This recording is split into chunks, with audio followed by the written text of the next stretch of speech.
I used to think love died with noise, with slammed doors, shattered plates, voices climbing over each other until both sides ran out of breath. That's how the movies do it. In real life, the end comes like a draft under a door you thought was closed. No alarms. Just a slow, steady chill. We've been married 7 years. I'm a paramedic. I work nights, eat terrible gas station sandwiches, and carry other people's worst days in my pockets until I can wash them out in a hot shower.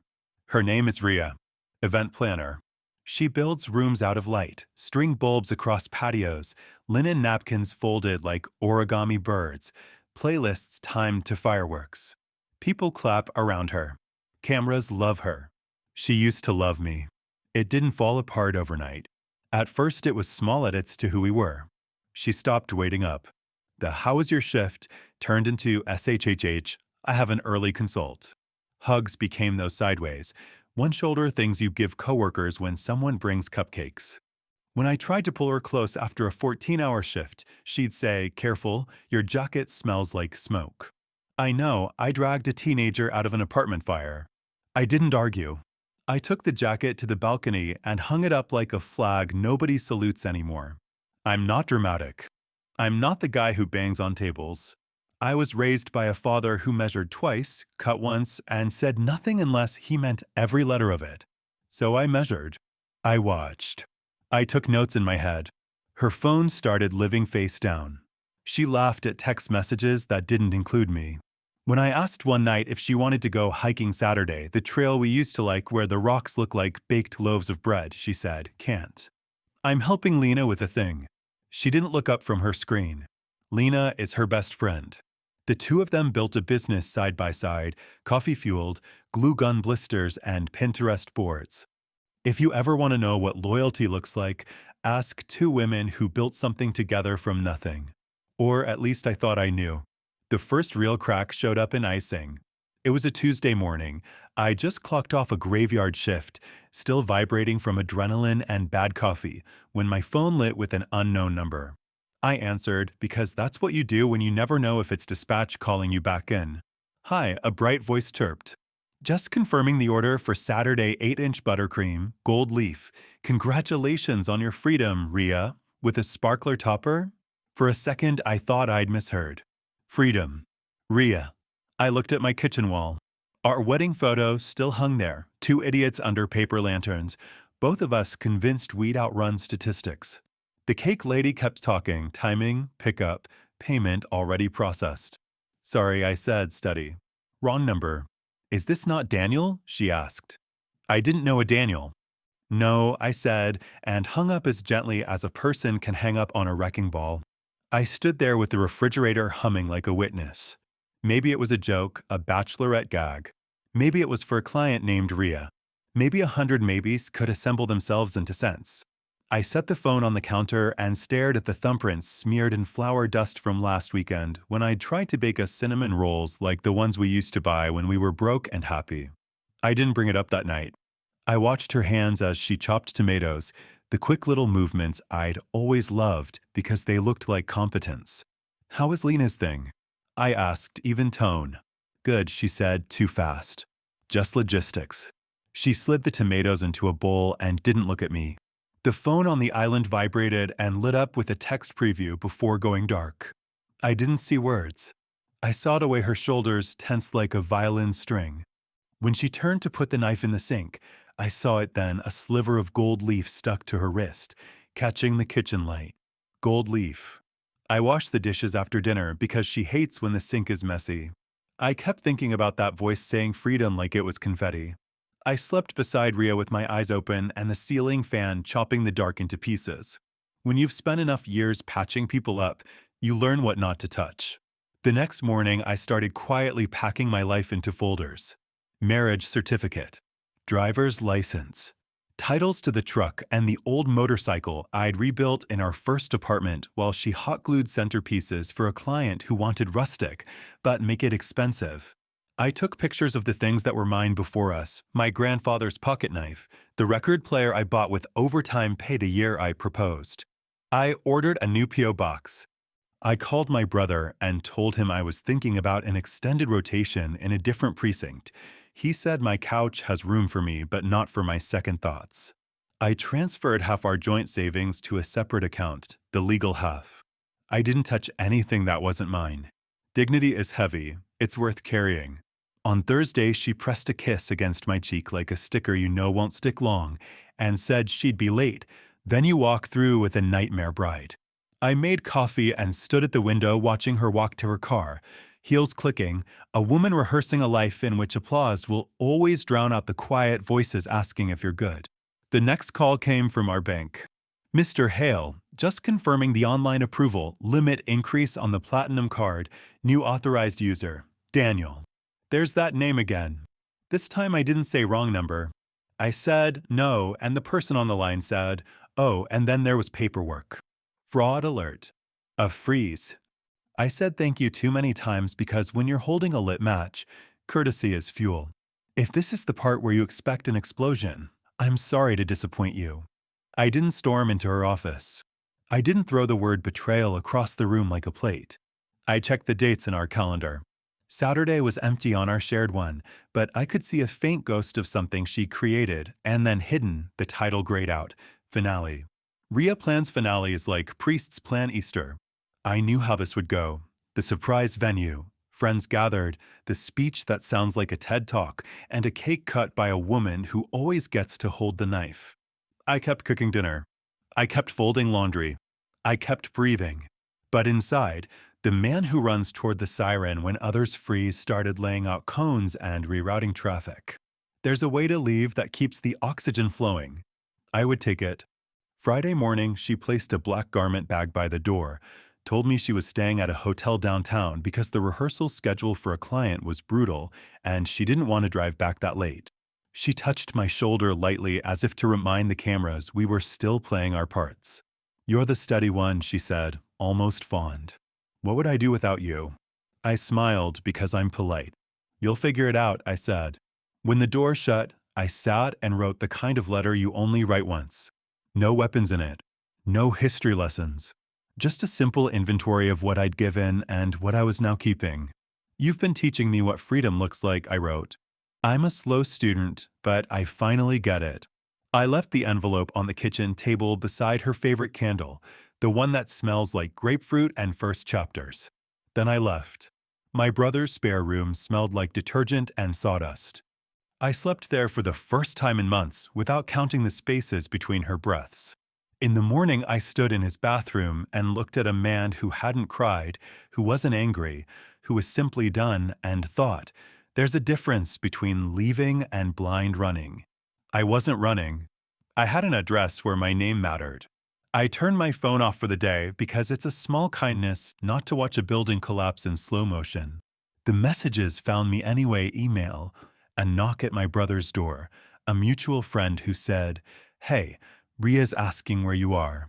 Something about an event. I said I'd circle back next week. He said, you good? In that voice men use when they remember we're allowed to ask each other now. I said, yeah. He said, proud of you. That was the first time in this entire theater I felt something like relief. Saturday arrived, and with it, the city buzzing the way it does before someone's big night. I took a long run by the river. The sky was clean enough to believe in. When I got back, my brother tossed me a small white card his girlfriend had dropped on the hall table. This get mailed to our place by mistake, he said. It's addressed to you. I recognized the logo before I turned it over. Rhea's company, silver embossed, rich paper edges. Inside, a printed invitation, Saturday, 8 p.m. a celebration of freedom. Join us in honoring Rhea. A new season. New chapter. New light. Venue. The same restaurant we'd picked for our rehearsal dinner years ago. Same private room. Same view of the bridge. At the bottom, printed in gold, no gifts. Wear gold. Bring stories. I stood there holding the card like a fire-damaged photo you can still recognize. Bring stories. She wanted people to stand and tell jokes about the man who held her shoes at weddings, who drove across town at midnight to pick up forgotten place cards while his patients' names still stuck to his ribs. I pictured the sparkler planted in buttercream, shooting light like a flare off the deck of a sinking ship. My brother asked if I wanted to go, not to cause a scene, To watch the life I helped build thank me by erasing me. I shook my head. Dignity doesn't RSVP. At 7:50, while other people slipped on gold and rehearsed their flattering angles, I put on a plain shirt and drove not to the restaurant, but to a small office in a building that smells like paper and coffee, my lawyer's. We'd filed the day before, quietly, when Ria thought she was escaping for the weekend. The process server, a woman with tired eyes and the bearing of someone who has carried a lot of envelopes, was already waiting by the elevators. I handed her the invitation. She'll be at this exact room, I said. 8 p.m. She likes to start on time. The woman nodded the way paramedics and sheriffs and other quiet professions nod to each other. You sure you don't want to be there? She asked. I've been there long enough, I said. I went home. I made eggs. I sat on my brother's couch and watched a dumb action movie without opening my phone. A little after 9, my brother's girlfriend peeked into the living room with that careful look people use when they're carrying gossip that might explode. There's a video, she said. Lena posted and then deleted it, but somebody screen recorded. I didn't reach for the phone. She pressed play anyway. The screen showed a room I knew like the inside of my own mouth. Same marble bar. Same light fixtures hanging like upside-down tulips. Ria stood at the front in a gold dress, 100 tiny sequins catching the spotlight. A phone camera swung past a cake drenched in gold leaf. It read, in perfect piping, "Congratulations on your freedom, Ria." Okay, Ria said into a microphone, smiling like a champion after the bell. Everyone, thank you. I want to begin by saying she laughed, that girlish, staged laugh people use to cue applause.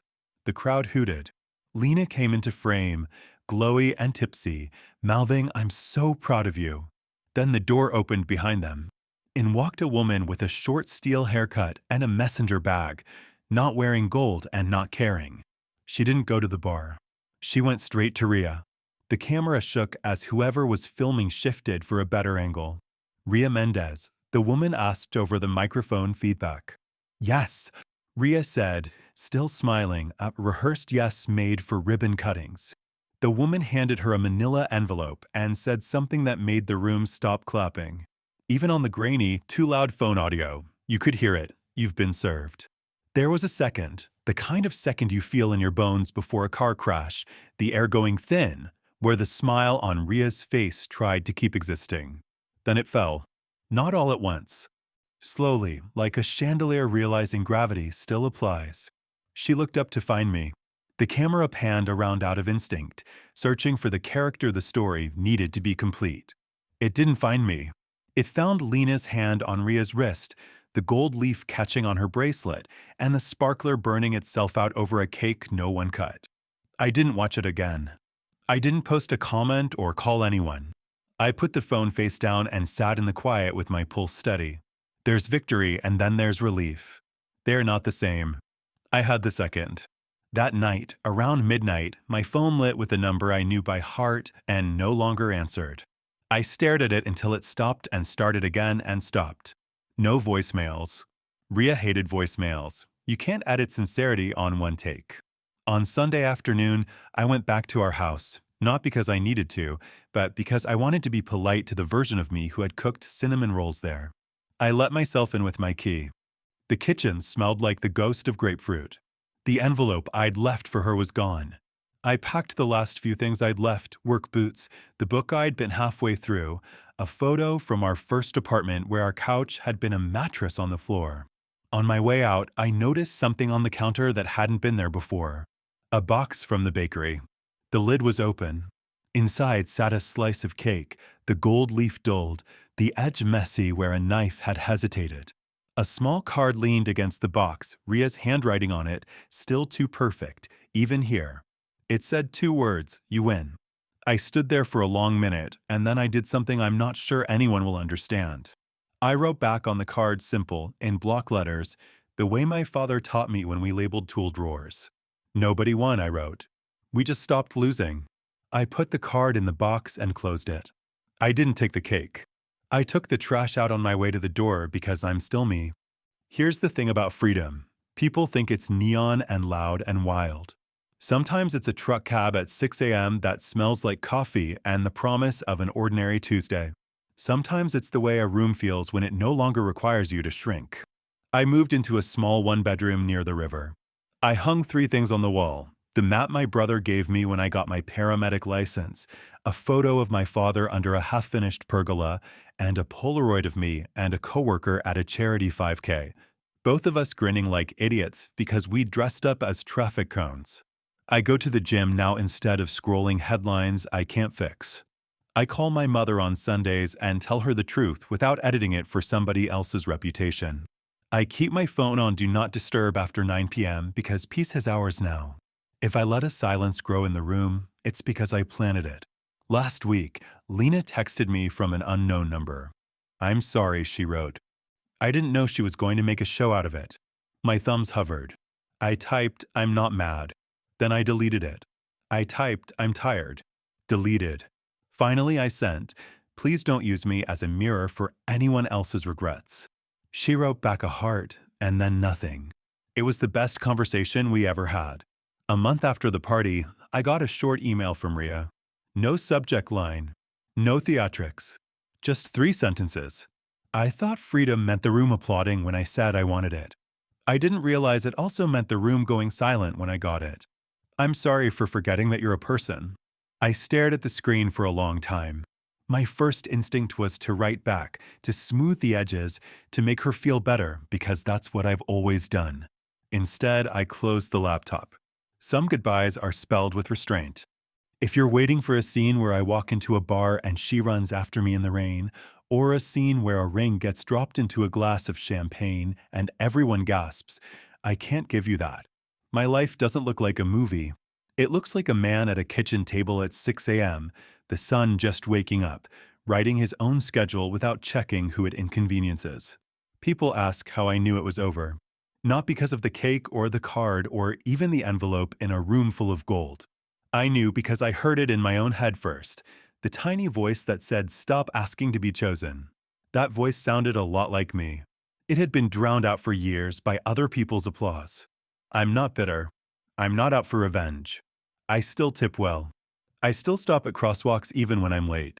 I still pick up my phone at 3 a.m. when it's dispatch and someone's life just burst into flames. When I think about that cake now, I don't see the gold leaf or the sparkler or the gasp in the room. I see a blank space where a name should go. Not Ria's. Not mine. Just space.